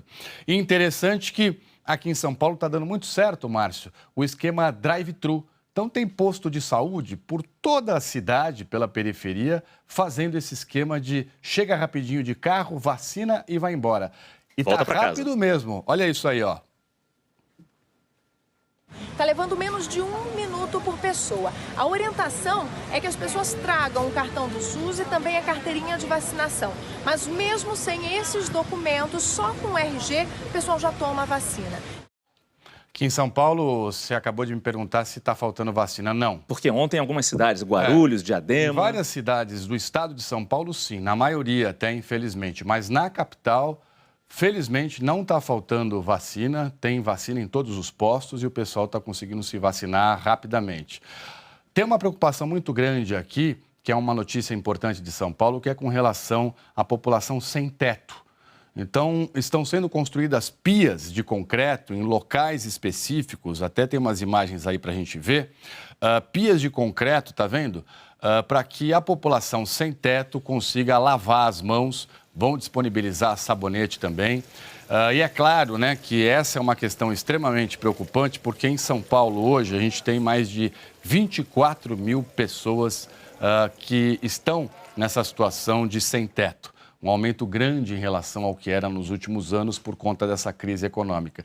E aí fica a pergunta, como é que você lida com essa população que à noite vai para o abrigo dormir? Olha isso. Muita gente dormindo no mesmo quarto? Sim.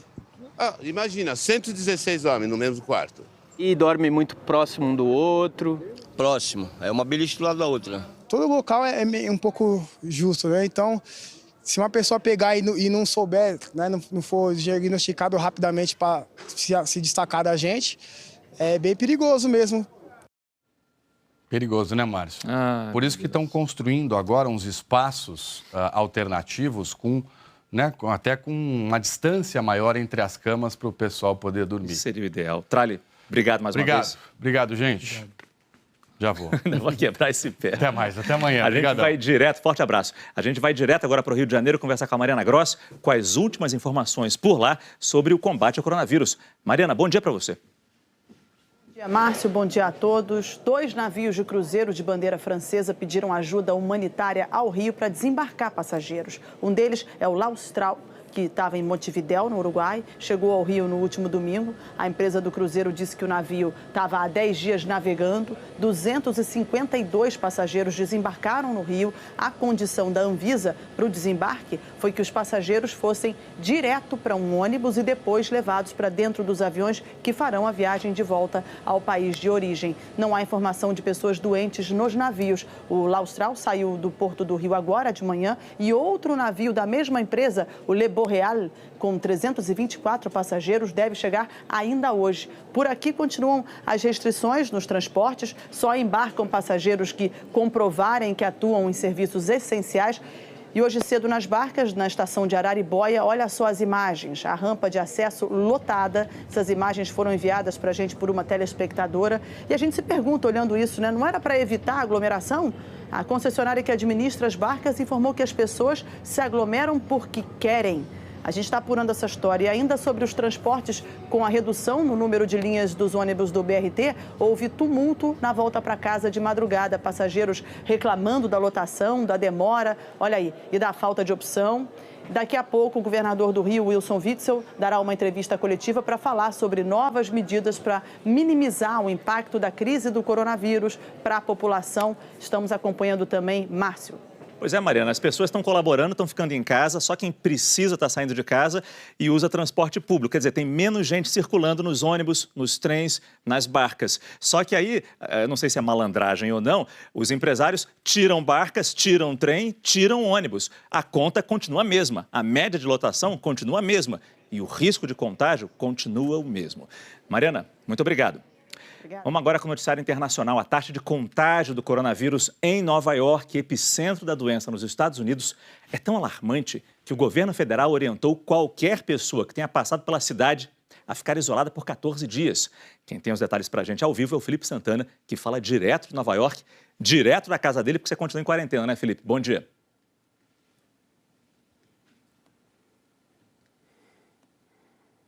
Isso, Márcio, tudo bem? Bom dia para você, bom dia a todos. A situação aqui está feia, principalmente porque Nova York é uma cidade muito densamente povoada. São muitos prédios muito altos, apartamentos muito pequenos, muita gente por metro quadrado, o que é um cenário perfeito para o vírus se espalhar.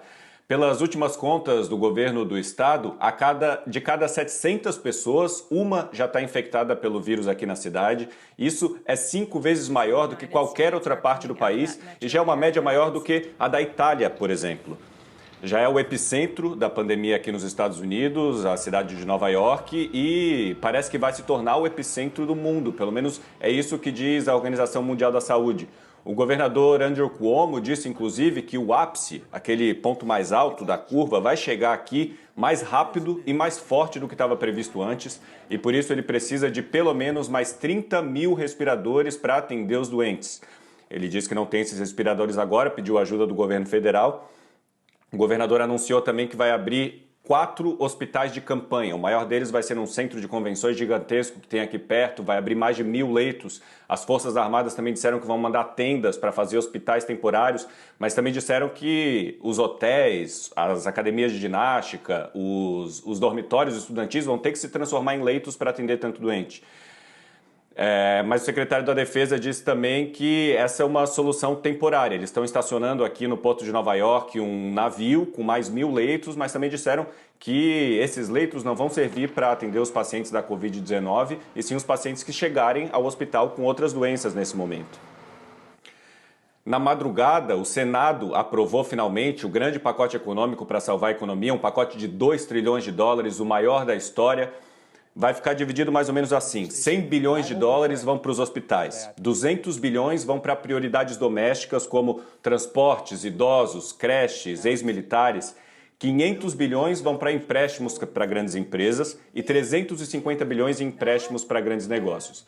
E os americanos vão começar a receber um cheque de 1.200 dólares, todo americano que ganhe menos de 77 mil dólares por ano, o equivalente a 6 mil dólares por mês. Um grande pacote para tentar salvar a economia nesse momento de crise, Márcio. Muito obrigado, Felipe. Felipe deu uma informação interessante sobre a questão das tendas, que também estão sendo vistas aqui. Nova York, num estado gravíssimo, pode vir a ficar num estado gravíssimo. A mesma coisa aqui em São Paulo e em outros pontos do Brasil que estão usando essas tendas, normalmente montadas pelo Exército, estruturas móveis. Qual é a importância disso? Para que elas vão servir? Na verdade, é por causa do fluxo do número de casos que vai aumentar. Os hospitais não vão dar conta. Não vão dar conta. Então, sobretudo os casos leves vão ficar em casa. Então, os casos moderados vão ser alocados nessas tendas, vão ser avaliados por profissionais da área da saúde, e os casos que aí acharem que é graves vão ser relocados em hospitais que tenham respiradores, porque nas tendas, até onde eu sei, não existe uma capacidade técnica para você instalar respiradores. Quer dizer, não são leitos de UTI na tenda. Não são leitos de UTI, então você não tem como colocar os respiradores num primeiro momento. A questão é, quantos leitos que nós vamos ter, como é que vai ser, quem vai atender esses pacientes. Então, eu acredito que tanto a Prefeitura de São Paulo quanto o Governo do Estado de São Paulo já estão se monopolizando, já estão vendo como é que vai ser essa abordagem desses pacientes. E me corrija rapidamente se eu estiver errado, mas quando o paciente já chega na fase de precisar de um ventilador, o caso está começando a ficar grave. Isso. Quando faz o exame clínico e vê que ele tem uma saturação de oxigênio abaixo do que deveria ser o limite que o médico sabe que ele pode ser que ele vai já precisar de UTI porque vai começar a evoluir com uma insuficiência respiratória. Se evoluir para uma insuficiência respiratória, ele vai precisar de um respirador, então você vai ter que ter um cuidado muito importante na unidade de terapia intensiva. O Japão e o Comitê Olímpico Internacional deram ontem um exemplo de preocupação com a saúde pública, com os atletas e com o mundo ao decidirem adiar a Olimpíada de Tóquio. Agora de manhã, o presidente do Comitê Olímpico Internacional, Thomas Bach, revelou em entrevista que os próprios atletas participaram dessa decisão. A gente vai direto para Londres, ao vivo, conversar com o Marcelo Correge, que tem essas informações. Marcelo, bom dia. O que ele falou, o que o Thomas Bach falou nessa entrevista? É isso, Márcio. Bom dia para você, bom dia a todos. O Thomas Bach realizou essa entrevista coletiva através de videoconferência com vários jornalistas do mundo inteiro. Ela durou pouco mais de 40 minutos e foi, de certa forma, inconclusiva. Mas esse ponto que você destacou é muito importante. Ele garantiu que mais de 200 atletas participaram da decisão de adiar os Jogos Olímpicos de Tóquio para o primeiro semestre de 2021 e nenhum deles quis o cancelamento da edição dos Jogos Olímpicos de 2020, passando, portanto, para o ano que vem. É claro que o Thomas Bach, com apenas um dia após o adiamento dos Jogos Olímpicos, não teve como dizer a data em que a competição será realizada. Mas ele disse que já existe um grupo de trabalho dentro do Comitê Olímpico Internacional, trabalhando com federações internacionais de diferentes esportes para tentar adequar o calendário para o ano que vem. Vamos falar um pouco, Márcio, a respeito da Grã-Bretanha, de onde falo nesse momento, Londres. O governo britânico tomou medidas mais duras nas últimas horas por causa do novo coronavírus. A restrição está bem maior. A circulação só é permitida para ir ao mercado, à farmácia e ao trabalho em casos essenciais. A gente teve agora há pouco uma sessão no parlamento britânico que vai ser a última dentro de um período de um mês. Geralmente, nessa época do ano, há o recesso de Páscoa, mas esse recesso foi adiantado em uma semana para não expor mais os MPs, os equivalentes aos deputados federais aqui no Reino Unido, ao coronavírus, ao contato excessivo. Também há uma campanha muito importante do governo circulando com a cooperação das companhias telefônicas. Cada uma das companhias telefônicas tem mandado a cada um dos cidadãos aqui do Reino Unido uma mensagem, um SMS, dizendo "Stay at home", fique em casa, e encaminhando para um link no site do governo, explicando tudo o que é necessário fazer. Informações como, por exemplo, se manter a pelo menos 2 metros de distância das pessoas quando houver interação. Falando sobre os casos aqui no Reino Unido, logo mais nós vamos ter a atualização dos números. Até ontem o Reino Unido tinha 8.077 casos confirmados, com 422 mortes. Lembrando que esse número vem subindo recentemente e, é claro, ainda estamos na curva crescente, como temos observado em outros países, com mais casos na Europa continental, por exemplo. E o último caso confirmado, entre os mais importantes, é o do Príncipe Charles, primeiro na linha de sucessão da coroa britânica. Ele testou positivo por Covid-19. O Príncipe Charles faz parte do grupo de risco, ele tem 71 anos de idade e está isolado na região de Aberdeen, na Escócia. A Escócia faz parte do Reino Unido, ele está lá. A mulher dele, a Camilla Parker Bowles, está numa outra região da Escócia, portanto, ele se mantém em isolamento. E aí uma informação importante, a Rainha Elizabeth, rainha da Grã-Bretanha, não teve contato com o Príncipe Charles desde o dia 12 de março. Portanto, ela está prevenida, segundo diz uma nota da assessoria do Palácio de Buckingham. A Rainha Elizabeth e o Príncipe Philip, marido dela, de 98 anos de idade, ela tem 93, estão isolados no Palácio de Windsor. E uma última informação falando sobre o sistema público de saúde aqui do Reino Unido, muito interessante. O secretário de saúde do país, o Matt Hancock, ele lançou uma campanha para trazer voluntários para ajudarem o sistema público de saúde local. Ele queria 25 mil voluntários. Em menos de 24 horas, ele conseguiu 170 mil voluntários. E essas pessoas não precisam ter formação de enfermagem ou de medicina. Elas precisam apenas ter mais de 18 anos e não terem apresentado nenhum tipo de sintoma do coronavírus nos últimos dias. Então, elas vão poder ajudar as pessoas que estão em autoisolamento, principalmente as pessoas na faixa de risco, né, as pessoas mais velhas, a fazerem compras e, em casos mais graves, a fazer o deslocamento para os hospitais. Márcio. Trabalho de voluntários é importante, mesmo para o NHS, o Sistema Público de Saúde britânico, tão elogiado no mundo inteiro, tão reconhecido no mundo inteiro, mas que também precisa de ajuda e pode vir a precisar de muito mais ajuda se os casos crescerem demais no Reino Unido. Marcelo Correia, ao vivo de Londres. Muito obrigado, Marcelo. Do noticiário internacional, voltamos aqui para o Brasil, porque em Uberaba, no Triângulo Mineiro, caminhões-pipa estão sendo usados para fazer a limpeza das ruas, como nos conta agora a repórter Érica Machado. Érica, bom dia.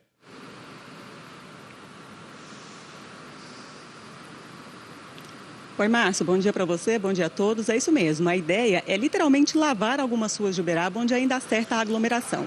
A gente sabe que o recomendado é manter a quarentena, ficar em casa, mas algumas pessoas, principalmente profissionais de saúde, quem trabalha aí no comércio, que é permitido funcionar, precisam circular e depende de alguns serviços como o transporte coletivo. Por isso, a prioridade é aqui no terminal, onde está sendo feita essa desinfecção de paredes, de bancos, com esses borrifadores costais e também passar o caminhão-pipa, como a gente está vendo aqui.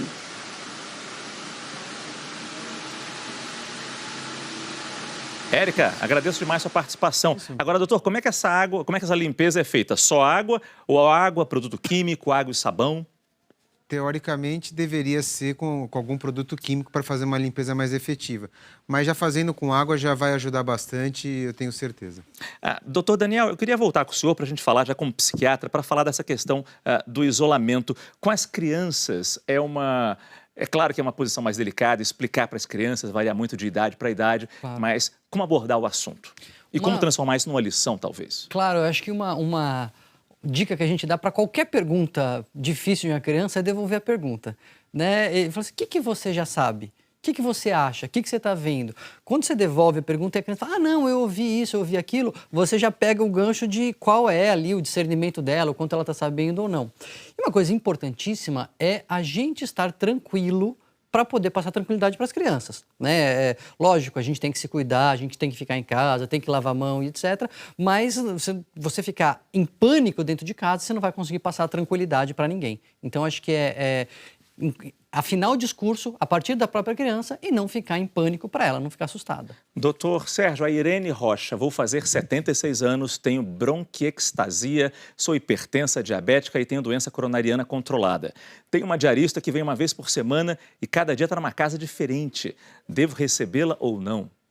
Pergunta difícil, mas importante.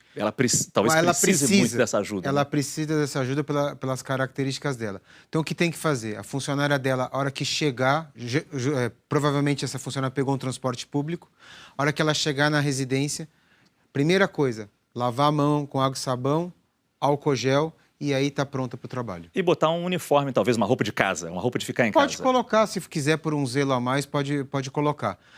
Se por um acaso essa pessoa, essa senhora de 76 anos, tiver com algum sintoma respiratório, ela precisa ter uma máscara e precisa dar uma máscara também para essa funcionária. A Elaine pergunta, e eu continuo até com o doutor Sérgio, porque é infectologista, mas doutor Daniel, fica à vontade. A vacina para a pneumonia pode ser eficaz contra complicações? Não. A vacina da pneumonia é vacina de pneumonia que a gente toma a cada 5 anos e também a vacina da gripe que a gente toma anualmente. Isso é para você não ter uma sobreposição de novos vírus e fazer infecções mistas. Então, é por isso que você acaba tomando. Daniel, rapidinho aqui. Pessoas com transtorno de ansiedade, depressão, síndrome do pânico, são do grupo de risco? Já fizemos alguma pergunta parecida a essa, mas é bom repetir. Não são do grupo de risco para complicação do coronavírus. São do grupo de risco para complicação deste confinamento. Então, mantenha o remédio, mantenha o tratamento. A gente volta daqui a pouco com outras informações sobre o combate ao coronavírus. Até já.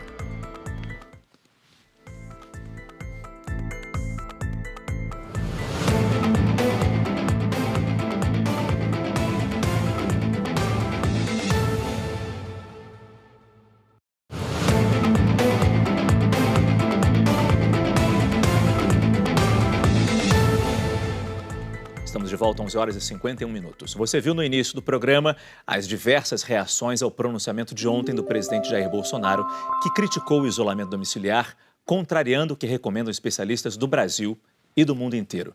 E a gente volta a lembrar que a recomendação de isolamento é do próprio Ministério da Saúde, como disse o secretário de Vigilância em Saúde do Ministério, Wanderson Oliveira, em entrevista coletiva no último domingo. Desta maneira, é importante alertar que temos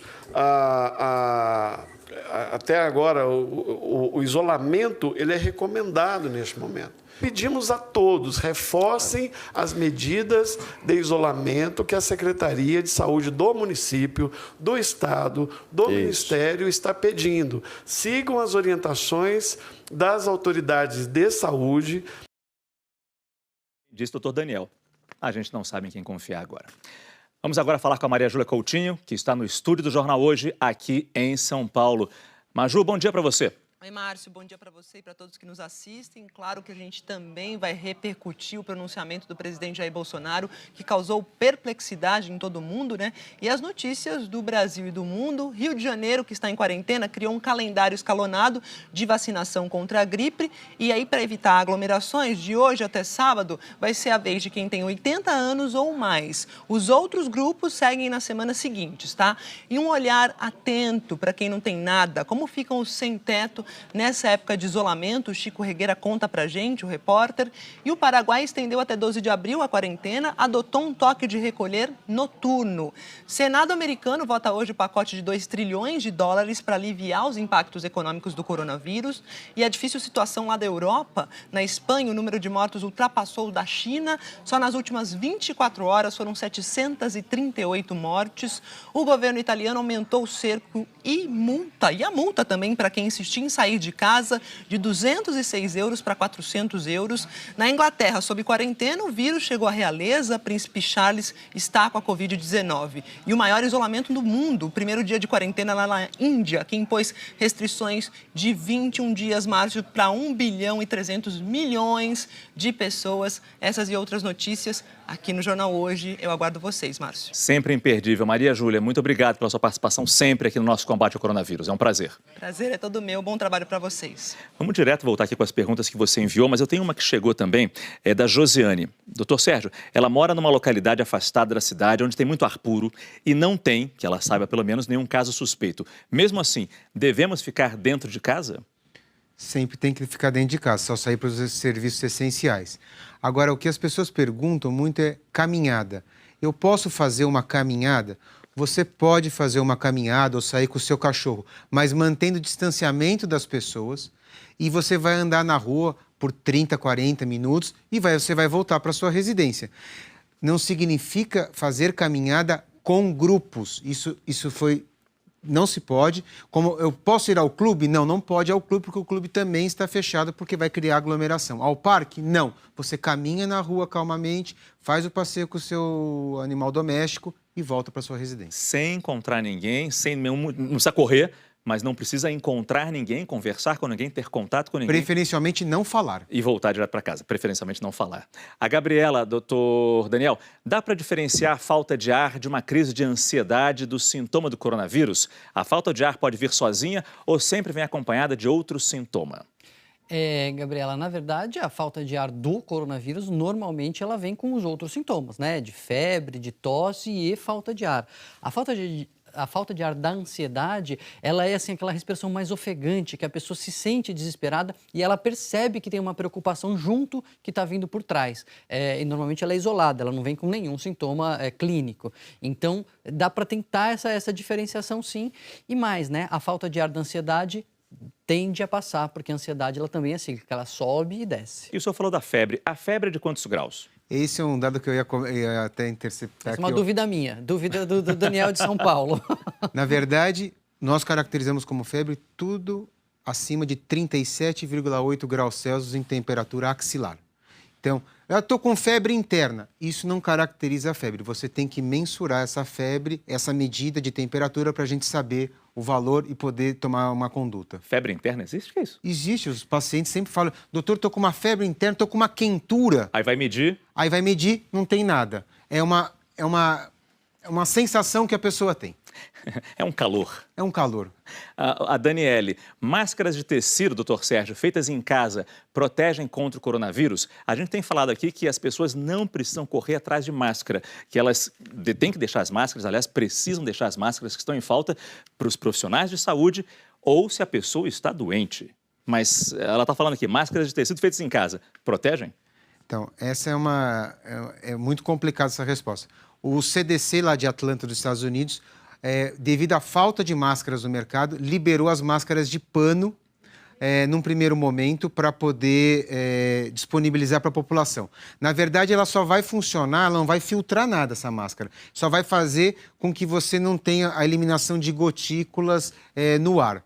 Então, essa é a finalidade. Lembrar que não devemos usar máscara cirúrgica sem ter a necessidade real pela escassez no momento. Isso é muito importante. As pessoas vão no supermercado de máscara, as pessoas estão transitando em alguns aeroportos com máscara.